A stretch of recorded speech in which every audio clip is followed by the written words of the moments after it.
A bonkers finish in the ACC Championship game. Virginia forces overtime. Duke with the football. Darian Mensah to Jeremiah Hazley, who scored their first touchdown of this game to make it 7-0. Now it's 27-20. Virginia trying to tie it. Trickeration. And it's picked off by Luke Murgat. Got it? Luke Murgat! Oh, what a play. And Duke wins the ACC Championship game, the first overtime game in ACC Championship game history, 27-20. You want to talk about a heartbreaker for Virginia? 22 seconds to play. They tie this game up on a touchdown from Chandler Morris to Eli Wood. I mean, it was an incredible drive. 10 plays, 96 yards in a minute and 22 seconds to get to overtime. And then Duke says, nope. We're going to take the ACC title, and we're going to make this confusing, and we're going to make this chaos on Selection Sunday. This ACC Championship postgame report is presented by Capital One. Back here with Adam Breneman and Richard Johnson. What the heck just happened, Richard Johnson? What in the name of college football is going on out here? College football always delivers. It looks like college basketball right now. Duke and Indiana are conference champions as we sit in the sport of football. Incredible. Weeks ago, we sat on this desk and said it was a possibility that a then 4-loss Duke could make the ACC Championship game, win the ACC Championship game, and throw the entire college football playoff race into an absolute tizzy. They lost their 5th game. I gave up on the dream. And then the math gods got into our favor and gave us a 5-loss Duke in the ACC Championship game. And try as they might, by the way, they almost gave this game away. They're up by 2 possessions late. Virginia stormed back, driving their lives for the Hoos to tie this up. And then it gets into overtime. And Trickeration Nation at the worst possible time there. And Duke, 5-loss Duke, ACC champions. I don't know what we're going to do tomorrow afternoon when we try to put a field of 12 teams at them together. I don't know. But for now, this was absolutely incredible for the Blue Devils to pull this off. Yeah, Duke just absolutely broke the college football playoff. The rules, the committee was not ready for this to happen. I think first, let's acknowledge what a job by Manny Diaz in his 2nd year at Duke to get his team to battle through the season despite some of the losses and find a way to win the ACC Championship. And Duke played with the style tonight they had to, the style of their head coach, Manny Diaz. Chaos, forcing turnovers, a turnover that won them the game, going for it on 4th down in the first overtime when you could have kicked the field goal. How about 2 fake punts in this game that gave Duke the edge? They created chaos. They controlled the tempo of this game. Their quarterback, Darian Mensah, is one of the best quarterbacks in the country. If you haven't watched him play this year, go check him out because he's a big-time player. Yeah, he had 30 passing touchdowns this season. How about the play by Luke Murgat? First career INT to end the game in overtime. This is what we projected because both of you picked Duke to win this game. Which is both crazy. of you picked Guys, Duke. it was only a 4-point spread. I couldn't believe so many people were just absolutely discounting Duke's chances to win this game. Look, it is so hard to beat a team twice, no matter what happens. And you saw in this game, guys, Virginia absolutely smoked this Duke team first time out. They were up 31-3 at one point in time in that game.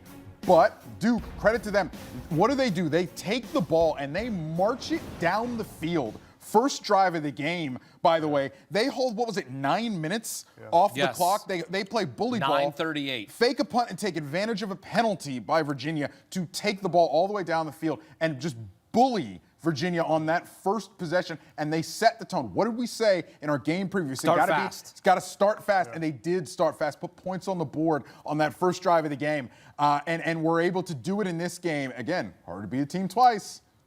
Both of their first touchdown drives lasted 8 minutes.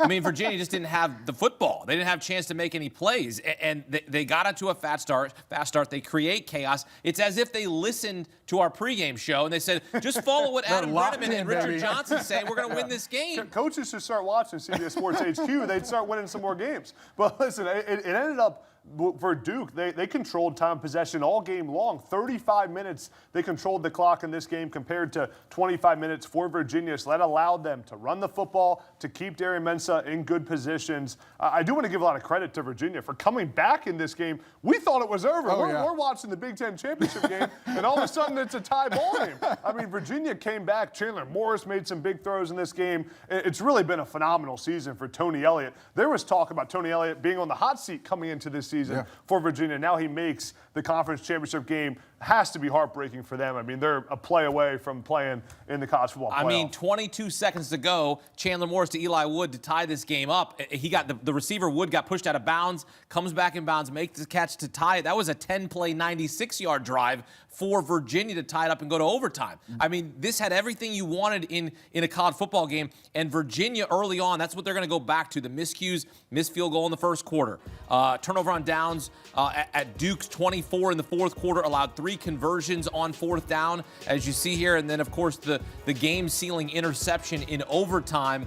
And that's what does them in. They get oh so close and just, boom, your playoff spot pulled from underneath you. And you see the Virginia allowing 4 on fourth down. When I see that, think about Duke going for it 4 times on fourth down. That's what won Duke this game. We said it coming in. They had nothing to lose. There was nothing to play for, really, because they're not going to make the playoff probably, but nothing to lose. It allows Manny Diaz to go for it 4 times on fourth down, converted all 4 of them. It was the chaos, the control, the destiny that won Duke this game. And Manny Diaz does have that riverboat gambler to him, loves the analytics, loves finding edgewise ways to get an advantage, and they used it in this game.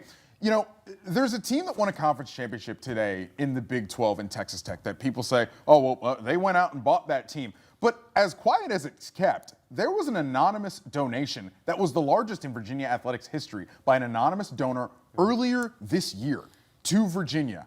And so we don't really talk about the fact that Virginia was able to buy themselves a chance to go to the ACC Championship, but they did as well. Chandler Morris, among many others. Monroe Mills is an offensive lineman, hasn't even played this year because he got hurt in spring practice. So Virginia, by the way, got oh so close, and you mentioned what Tony Elliott was able to do this season, coming in on the hot seat, saying, man, if he's not able to get it done. But you looked at their schedule and you said, you know, it's kind of easy. Maybe there's a way that they can get to 7 or 8 wins, and they end up doing what they did. It has been a phenomenal season for Virginia. It is a heartbreaker for them to get so close to doing something that they have not done in so long, and then to get to the college football playoff, which would have been just absolutely program changing for them to be able to do that. It would have been an awesome moment for them. They get so close. Credit to Tony Elliott and what the Hoos have been able to do this season, even though they fall short in this one. We're going to talk about what this means coming up throughout the night here, but this has to be addressed.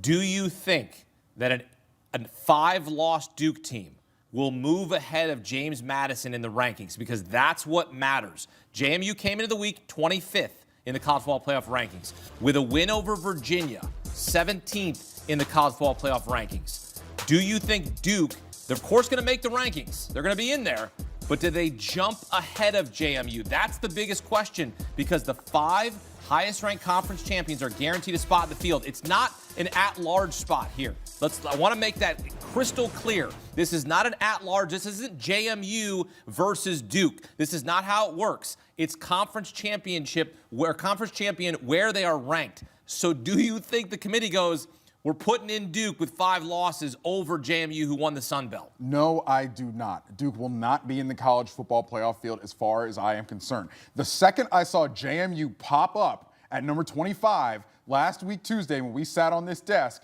and the second I saw that, I said, okay, the committee is tipping their hand. JMU, if they would be able to win the Sun Belt Championship, which they did Friday night, would be the 5th highest ranked conference champion. I think there's too many losses on Duke's resume, including a loss to Tulane earlier this season.